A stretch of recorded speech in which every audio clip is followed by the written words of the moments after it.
Blended Podcasts. Brought to you by Blended Audio.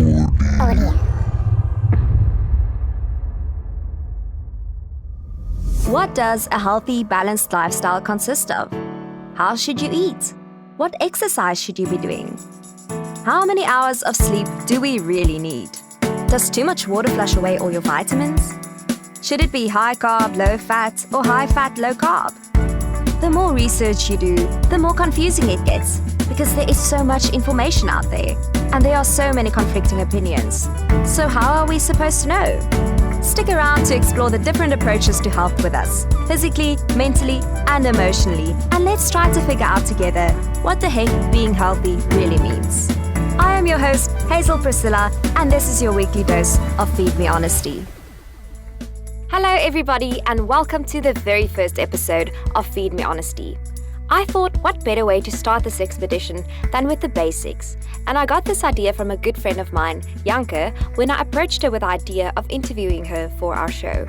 She mentioned that when it comes to nutrition, we need to get back to the basics. It made sense to me that if we really want to create a healthy lifestyle, like with everything else in life, we should begin with a solid foundation. Our first episode will therefore be dedicated to the basics, and then later on in the series, we will get a bit deeper into different types of diets, physical activities, and we'll also focus on mental and spiritual health. But for now, let's hear what a dietitian can tell us about how to start your journey to better health. Janke Wessels obtained her master's degree in dietetics at the University of the Free State, and she currently practices in Standerton, Mpumalanga. Unfortunately, she couldn't be in studio today, but we do have her on the line, and I really look forward to picking her brains. I hope you guys enjoy it as well. Janke, thank you so much for agreeing to be a part of this, and welcome to Feed Me Honesty. Good day, and thank you for making me a part of this today. I'm really looking forward to talk to you today. So before we jump into what a balanced meal is and what it consists of, could you please clarify for those of our listeners who don't already know exactly what a carb, a protein, and a fat is? This is really a good question for going back to basics. Our carbs, proteins, and fats are like the big building blocks, and we refer to them as macronutrients. And all food are made up either of one of them or a combination of them, and we need all three of them. If I can maybe just recap why we need them. Firstly, we have our carbs, and they are a great source of energy, especially quick energy. And they are also essential for optimal brain function. And then I think secondly, with our proteins, we are all familiar with the function of them. They are essential for muscle building, maintenance, also growth and development. And that's why it's so important for children to get in enough proteins. And then lastly, our fats, yes, we even need them, or we also need them, because fats provide us with essential fatty acids and also fat-soluble vitamins, more known as vitamin A, D, E, and K. And I don't know of you, but for me, this is really good news because it means we can enjoy a variety of food. That is definitely good news. So the follow-up question to that is, what does a balanced meal consist of then, according to you? What percentage of these carbs, fats, and proteins should we be consuming? Well, when we refer to total energy intake per day, we usually distribute it with 50% carbs, 20% proteins, and 30% fats. It might differ slightly, but that's more or less the general recommendation. I think it's just important that we quickly refer to the food groups that we talk about, because if we just talk nutrients like carbs, proteins, and fats, it doesn't always make sense. We need to talk food language that we can all understand. If we refer to carbs, you might think 50%. It really sounds like a lot. But we must remember that most of our food groups, it contains carbs. It includes all starchy foods, so anything from rice, cereal, bread, it's included.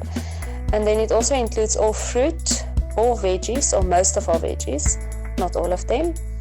Also dairy products, and also anything with sugar in it's part of carbs. And I am sure that you can understand that we don't really want to cut the carbs to the bone, because if we start cutting the carbs, we will have to cut fruit, veg, and also dairy. and we don't want to cut that. We want to increase the intake of that. I think I can just add on here that there are good carbs and bad carbs. So obviously you need to get 50% of carbs in a day, but you don't want to get all of those carbs from sugary foods. Like she mentioned that sugar contains carbs, but veggies and fruit also contain carbs. So rather try and get the most of your 50% of your carbs in from good carbs. And I mean, you can also Google and to find your answer what good carbs and bad carbs are. But I think we all really know, like if there's a veggie in front of you and a chocolate muffin, you know which one of those is going to be the good carb and the bad carb. But enough about carbs for now. Let's move on to protein. Protein we get from animals and also from plants. I think we are all familiar with the animal sources. It's any kind of meat, either red or white. Also eggs and dairy, especially cow's milk. It's really a good source of protein. And then when we refer to the plant proteins, we refer to things like beans and lentils and peanut butter. Also great sources of protein. And then lastly, our fats. There's also many subgroups of fats. Maybe I can just quickly refer to them. We firstly get our trans fats. Now trans fats, it's really the unhealthier ones. It's the ones you will find when you walk into a bakery. You will get them there. And then we get our animal fats. We also refer to them as saturated fats. And then we also get the plant fats, and that's the unsaturated fats. And we really try to increase the intake of that, of the plant fats, because they are really the healthier ones, and it's things like olives, avocados and nuts. And yes, the ideal is, it's difficult for me to give you the specific percentages per meal. That's really, you will need a lot of calculation, and we're not going to go that route now. But the ideal is to distribute it throughout the day, throughout meals. Maybe just to give an example, if we, for instance, look at breakfast, you will try to have a bit of carbs, which is maybe a cereal, nice and high in fiber. Maybe put a bit of fruit with it. Also then a bit of protein, so maybe a bit of milk. And then fat, you can maybe just put a bit of nuts also in there. And then you have all three your macronutrients. But we try to combine the food groups as far as we can throughout the day, throughout meals. Okay. Yes. So now that we have a little bit of a better idea of what a balanced meal should look like and what we should be consuming on a daily basis, I was wondering, in addition to this, should we be taking any supplements, or is it actually possible in today's day and age for us to get all the vitamins and minerals that we need from the food that we eat? And if you do suggest taking supplements, which ones should we be ideally taking, and should it be on a daily basis, or how often should we be taking them? Just to clarify, I'm not talking about people with specific needs like women who are pregnant who should be taking certain supplements to support their pregnancy, or athletes who might want to take additional supplements to enhance their performance. I'm just talking about you and me, the person on the street, the average Joe. Should we be taking supplements, yes or no? I know, for example, that some suggest taking a vitamin D supplement because so many of us have office jobs and don't see a lot of sun, and those of us who actually do have the opportunity to be outside are encouraged to stay out of the sun for the most part of the day because the UV rays are so harmful. So yes, what are your thoughts on supplementing? I think my short answer will be the average Joe, no, but I will have to explain a bit more. Dietary needs can still be met through diet alone, even in today's life. And nutritional supplements, I think the word really indicates that it must be taken supplementary to the diet. So if dietary needs cannot be met through food intake alone, then there is for surely a place for supplements. And the type of supplement that we then take will all depend on why we can't meet dietary needs through food intake. Is it because of a food preference or deficiency or an absorption problem? There's really a whole list, and that will then determine the type of supplement that we prescribe. I think what's important to keep in mind is that micronutrients, earlier on we spoke about the macronutrients, the big ones. But when we refer to micronutrients, they are the small building blocks, and it's the vitamins and minerals. They are much more available in food than in a supplement form. And just maybe to give an example, something like an orange. We know oranges are a great source of vitamin C. And when we eat the orange, it also provides your body with enzymes that makes the absorption of vitamin C very easy and very much available for your body. Whereas when you take vitamin C in a supplement form, it's not always as bioavailable as we think it is. And that's one of the big reasons, or the main reasons, why we also advise people to rather try to meet your needs through food, and if that's not possible, yes, you can add a supplement. And then your question about vitamin D supplementation and also sun exposure, it's a really good and a current question, because I know currently in South Africa there's lots of research going on, especially in this area. What we do know is vitamin D is a fat-soluble vitamin, which means you don't have to take it in daily because it's stored in your body quite effectively and for quite a long period. We do get it from the sun, and we don't have to spend that much time in the sun to get enough vitamin D. We're talking of anything from 10 to 20 minutes, 2 times a week.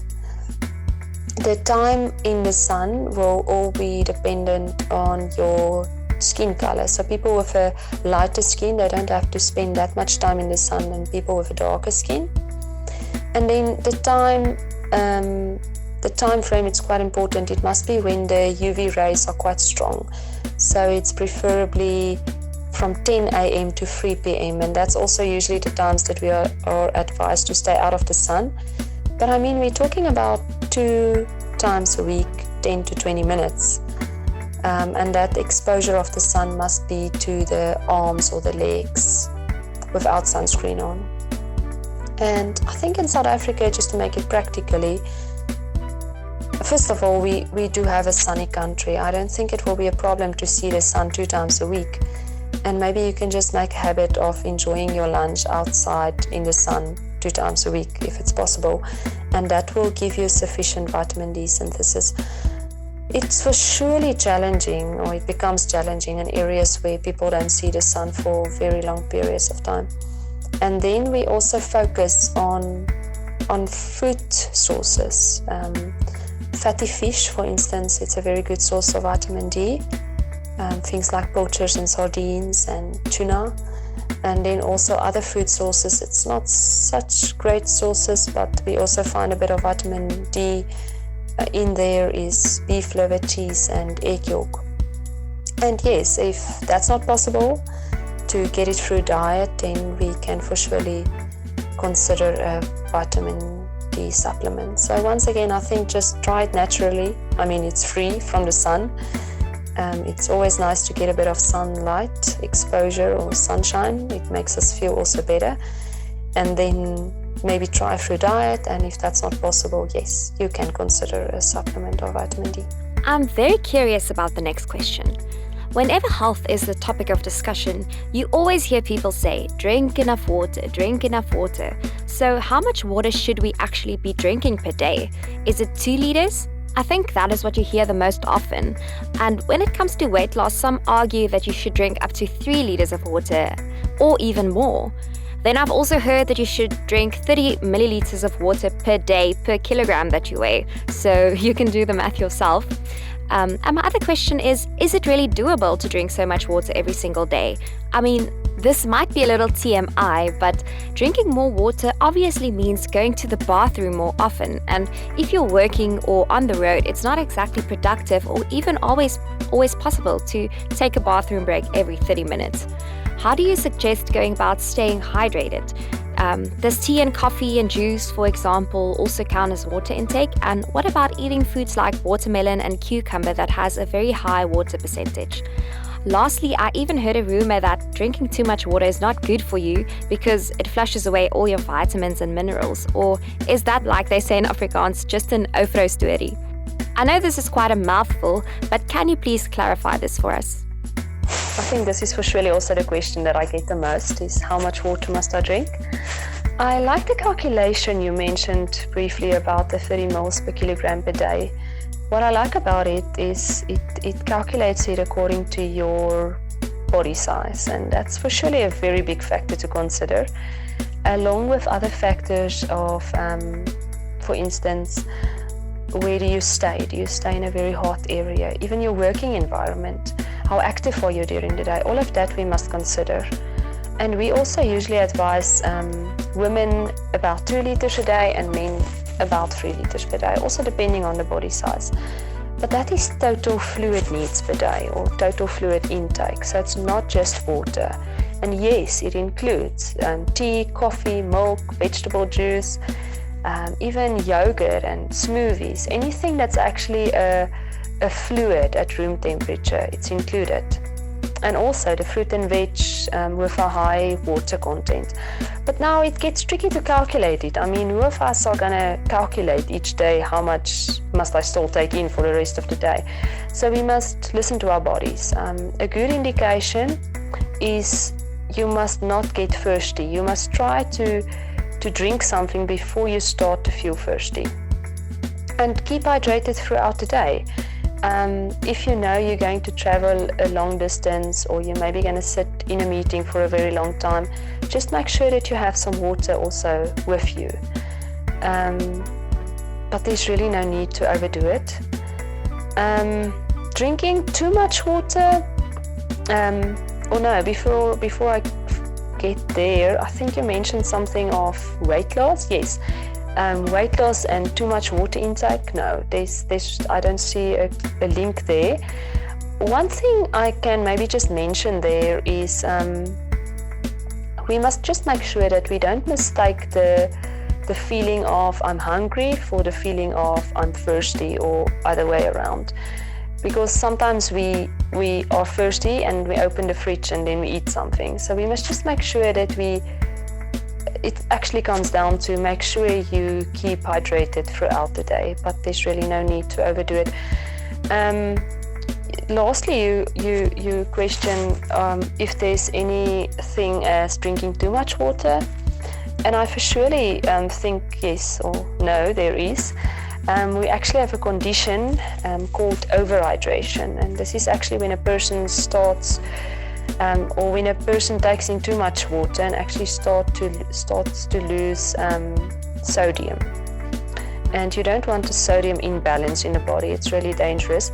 But this is also a very rare condition, we don't see it a lot. So I think, just to sum everything up, it's important to keep the balance, keep hydrated throughout the day, but there's really no need to overdo it or to drink water until you feel you can't anymore. It's really just keep the balance. That is a big relief, especially for me. Something else that you hear people talking about more and more in the world of nutrition is food combining. Are you familiar with this? And if you are, what is your take on it? Is it really necessary to consider? Is it taking things too far? Or is it actually important? Personally, for me, I feel like it's too much of a hassle to wonder if I should eat my carbs or my fats first, but in the same breath, I can also testify from my own experience that eating food after any other food that is a little more dense is not that great for your digestion, because food digests so much quicker than any other food. But for the sake of not overthinking everything you eat and not obsessing over food, sometimes a little indigestion is the price that I am willing to pay. Or is that just me? This is now starting to feel like that television show of Who Wants to Be a Millionaire, and I think you then have these lifelines, and one of them is you can call a friend, and I would like to call a friend on this question, but I guess it's not an option, so I would just have to follow through and answer. Personally, I think we must not overthink everything, especially when it comes to food. It's not sustainable. And I would not worry too much about food combining. I'm referring now to specific foods. You must combine, or you must not combine this with that, or avoid this with that, or take this with this. I think it's really overthinking it and making it very technical. We do advise people to combine certain food groups. That's for surely beneficial, and I think we did mention it earlier on. When I also referred to the breakfast, it's good if you eat proteins and carbs together and fruit with dairy. It's really good for many reasons. But focusing on specific foods, I won't go that route. We must remember all foods are digested differently. The breakdown of carbs already start in the mouth, whereas some protein starts much lower down, only at the end of the stomach. And that's also why something like fruit, it will digest much quicker than something like a piece of meat. And I think all of us experience indigestion at times, and I think it's quite normal. But when someone starts to feel, really uncomfortable or feel a sense of indigestion on a daily basis, I really think there's something to look into. But I always say our bodies are really smartly designed to know how much to absorb and how much to excrete, and it really operates in an incredible way. One thing that I would just quickly like to mention here, maybe it doesn't really fit here, but I'm going to mention it in any case, is we must remember one thing, and for me this is really important. Eating, it's part of socializing, and maybe we don't realize it, but it's really true. If you just think of it, the moment you go out with friends, or you meet up with some friends, or you anything social, there's always food. And the same in our households. We might not think of it in that way, but when we sit around the table and enjoy a meal together, it's part of our social life.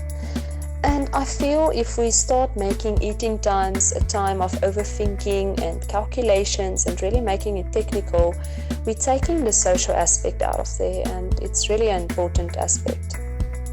And even though when we turn towards a more healthy lifestyle and diet, I feel that we can and we must still enjoy it. Yes, we must practice mindful eating and really try to think, am I really hungry now, or I'm just eating because I don't have anything else to do. But for me, enjoying food, enjoying your meals, it's really part of quality of life. So yes, for me, looking at specific food combinations, no, I won't worry too much about that. And just one last question before you go. I want to know what the minimum physical activity is that we should be doing per day, and how many days per week we should be active for optimum health. I'm actually so glad you asked me this question, and you will understand now because I have a story to share on this one. I'm going to start off by giving you the general recommendation for planned exercise. It's advised to be active for most days of the week, 3 to 5 days a week, for at least 30 to 60 minutes at a time. It also depends then on the intensity of the exercise. So it comes down to more or less a daily workout for about 30 minutes. And I see that for the general population, it's really not that easy. It's really difficult to find the time. But I believe that there's a second leg towards exercise and to be active. Because it feels to me if I'm just giving you this recommendation, I'm not making it practical. And I don't know, I don't feel motivated when I hear this recommendation. Yes, I think for surely we must really try to increase activity, planned exercise, workouts. It's really good, and there's really lots of benefits. But I want to talk a tiny bit more about the second leg, about being active throughout the day. I have this colleague that I work with, and he's really having an interesting approach towards activity throughout the day. He doesn't walk, he runs always. From the one office to the other office, he runs. He just doesn't walk, and it's very funny. And I actually once asked him, why are you always running? And he just told me, why must I walk if I can run? And this really made me think that maybe we must also just focus on activity throughout the day. Maybe it's easier than we think it is. I know we sit in traffic, we sit in offices, we sit in front of computers. We are very inactive during the day, and sometimes it's not our fault. But maybe we must just think in your own environment, what can you do to increase activity? Maybe take the stairs instead of the lift. Maybe increase your walking speed. Maybe take a break from sitting every 30 minutes. I know we are actually advised to do that. They say after every 30 minutes you must stand up. I know of offices where they actually took the chairs out and they just said people must stand and work. and it's really beneficial. I don't say that's what we must do, but it's an option. And even if we get home, what do? Maybe spend a bit of outdoor time, maybe go for a walk, take the dog with, maybe play with the kids outside, or maybe just do a bit of gardening. I think there's so much more that we can do throughout the day, throughout the week. And I mean, we will really have lots of benefits out of it, or it will really benefit our health. And what's interesting that I would just like to maybe end this with is we tend to think that people are very inactive, but we see an interesting trend in South Africa. We see that gym memberships, it's at its highest peak ever. So it means it's not like people are not working out, but maybe, just maybe, it's because we neglect the second leg of being active throughout the day. Yes, we need to exercise, we need to work out. It's excellent, but also increase activity throughout the day. That sounds very doable. Janke, once again, thank you so much for being here today and sharing your knowledge with us. I also have a few other people that I would like to thank. Firstly, Blended Audio for this opportunity. I would also like to thank our production manager and engineer, Peter Matthijser, and then all our listeners at home. Tune in again next week when we talk about Eastern versus Western medicine with Dr. Junaid Rahut. Have a balanced week and remember to be kind to yourself so that you can be kind to others too. Feed Me Honesty is a South African lifestyle podcast hosted by Hazel Priscilla and produced with the generous assistance of Blended Podcasts, brought to you by Blended Audio.